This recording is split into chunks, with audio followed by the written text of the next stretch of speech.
Using koto. Do you have trouble with koto in Japanese? Koto isn't concrete, and that makes it hard. But don't worry, we can clear things up by looking at two main usages for koto.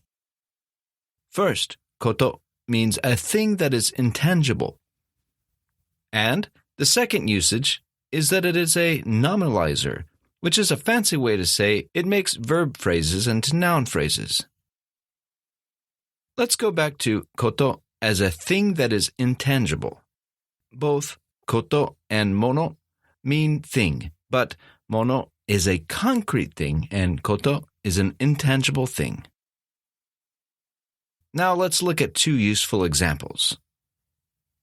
いいことを教えてあげるよ。I'll tell you something good.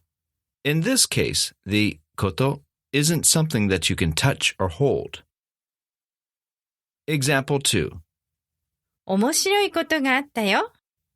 I found something interesting. Again, this is intangible. However, if you wanted something physical, you use mono. おいしいものを食べたい。I'd like to eat something delicious. Obviously, something you eat is a physical thing, and therefore you can't use koto here. And now let's look at koto as a nominalizer.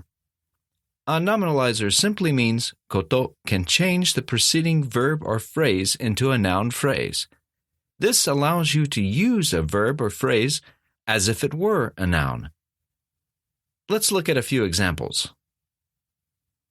漢字を読むことは難しい。Reading kanji is difficult.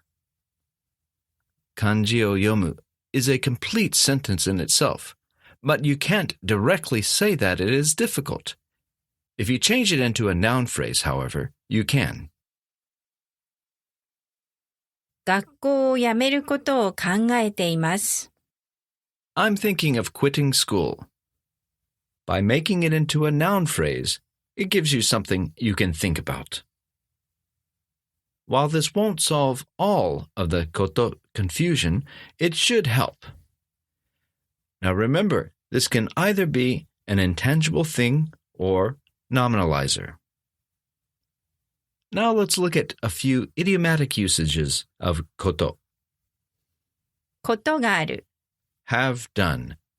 This is used to show that someone has experience doing something. How to form. First, make the verb into the past form, and then add ことがある。日本に行ったことがあります。I've been to Japan. ことができる。Can, able to do something. This is used to show something is possible. How to form. Take the plain verb form and then add ことができる。日本語を話すことができます。I can speak Japanese. If you would like to understand Japanese sentence structure better, become a Makoto Plus member at www.makotoplus.com. Each week, we have a new sentence breakdown with slow and normal speed recordings and complete explanation. Shogun members have access to every single past lesson, too. Check it out. Until next time, thank you for watching.